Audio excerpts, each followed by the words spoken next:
바이블 GPS 제22일입니다. 성경을 읽는 바른 자세. 오늘은 가나안 땅의 평야지대를 살펴봅니다. 평지에서는 이스라엘 백성들이 하나님을 떠나 우상을 숭배하거나 많은 전쟁을 치루었습니다. 지중해와 맞닿은 서부 해안 평야는 남쪽의 가사에서부터 북쪽의 두로에 이르기까지 긴 평야지대가 펼쳐져 있는데 욥바를 제외하고는 항구 도시가 발달하지 못했습니다. 해안지대가 대부분 모래나 석회암 지대여서 배를 댈 수가 없었기 때문입니다. 이런 이유로 이스라엘 사람들은 북쪽의 페니키아 사람들처럼 지중해를 중심으로 해양 무역하기가 쉽지 않았습니다. 남쪽의 블레셋 평야는 일찍부터 블레셋 민족이 자리를 잡고 가사, 아스글론, 에스돗, 에그론, 가드 이렇게 5개의 주요 도시를 세웠습니다. 욥바는 유일한 항구 도시로 요나가 하나님의 명령에 불순종하여 다시스로 갈 때에 이곳에서 배를 탔습니다. 가사에서는 삼손이 머리털이 잘리고 두 눈이 뽑혀 블레셋에게 잡힌 곳입니다. 아스글론은 블레셋이 에베네셀 전투에서 하나님의 법궤를 처음으로 빼앗아 온 곳입니다. 아스돗은 블레셋의 다곤 신상이 하나님의 언약궤 앞에서 엎어졌던 도시이고, 에그론은 하나님의 법궤를 이스라엘의 벳세메스로 올려보낸 도시입니다.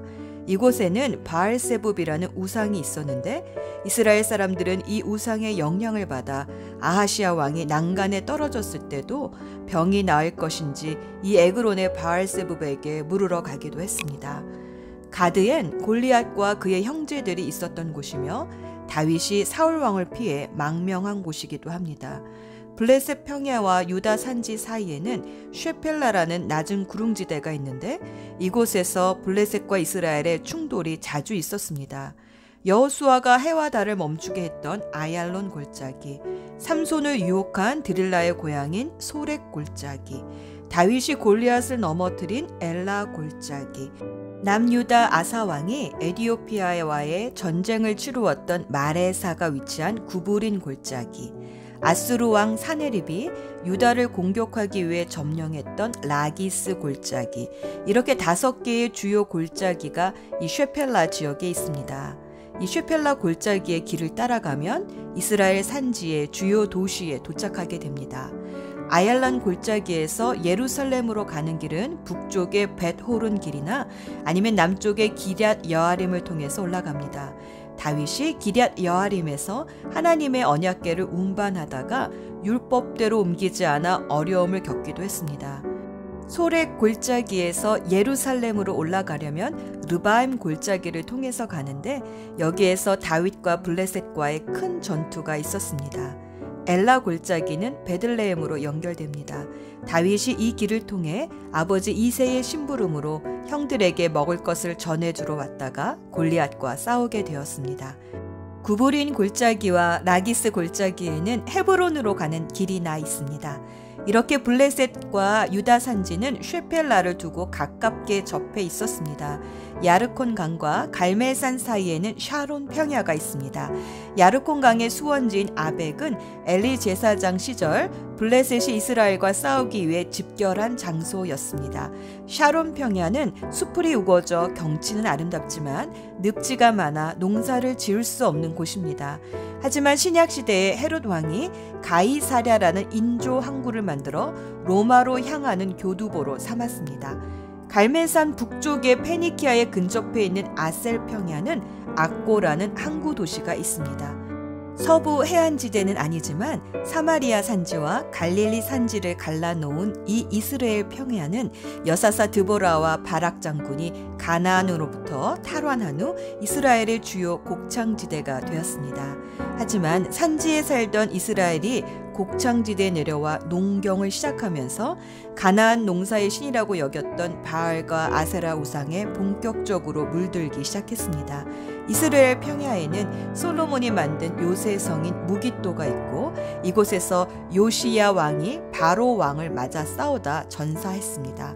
또 아합 왕이 너무나 갖고 싶어 했던 나봇의 포도원이 이곳에 있었습니다. 수넴은 선지자 엘리사를 접대했던 가정이 살았던 곳이며 다윗을 시중들던 아비삭의 고향이기도 합니다. 드보라와 바락 장군이 시스라와 싸웠던 다볼산도 이곳에 있습니다. 성경에 나오는 지명들의 대강의 위치를 알고 읽으면 성경을 더 실감나게 읽을 수 있습니다. 오늘의 여정.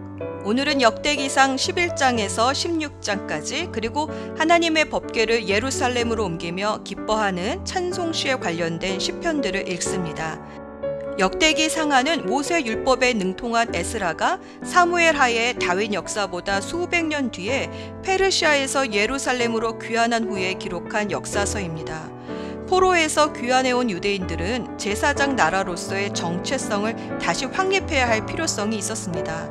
그래서 역대기에는 성전과 예배 문화, 제사장과 레위인들에 관한 기록들이 큰 비중을 차지하고 있습니다.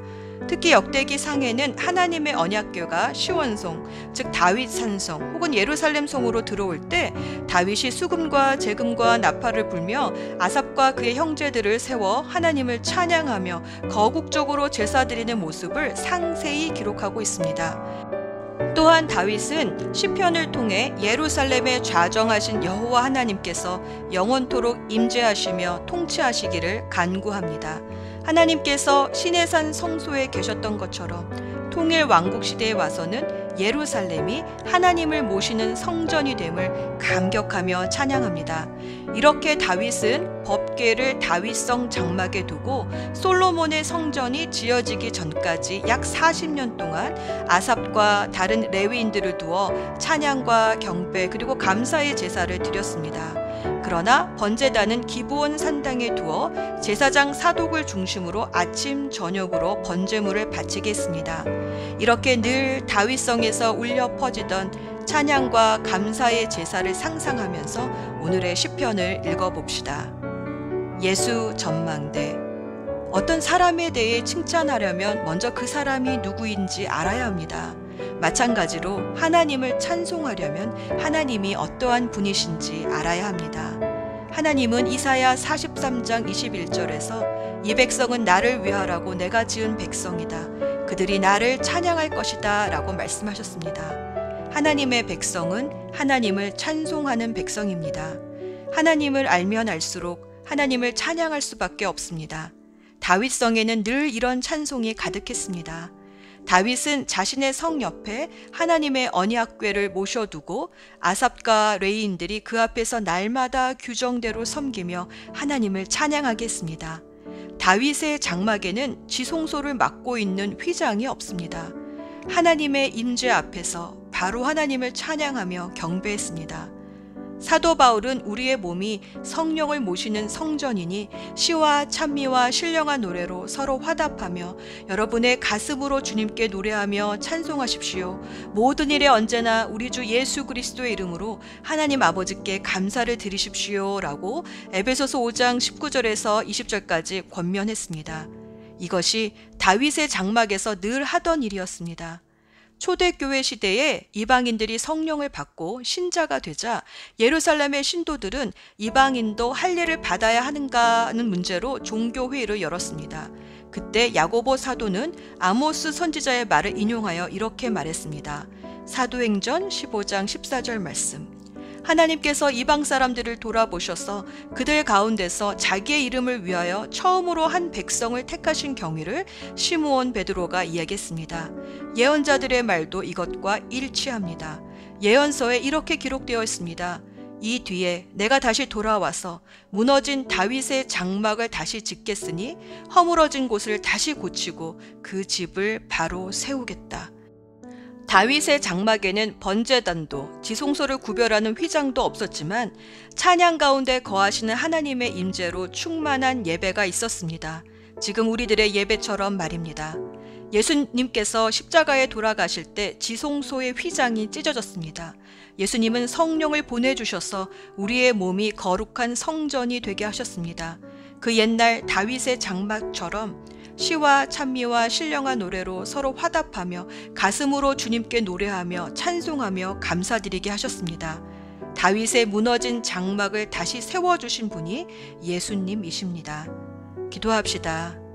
참된 예배자를 찾으시는 하나님, 오늘도 말씀을 읽으며 하나님이 어떤 분이신지 더 깊이 알기 소원합니다. 하나님을 알아가면 알아갈수록 하나님께 찬양하고 감사할 수밖에 없습니다. 주님을 더 알기 원합니다. 지혜와 계시의 영을 부어주셔서 성경을 읽을 때마다 주님의 얼굴을 보게 하옵소서. 주님 앞에 나아갈 길을 열어주신 예수 그리스도의 이름으로 기도합니다. 아멘.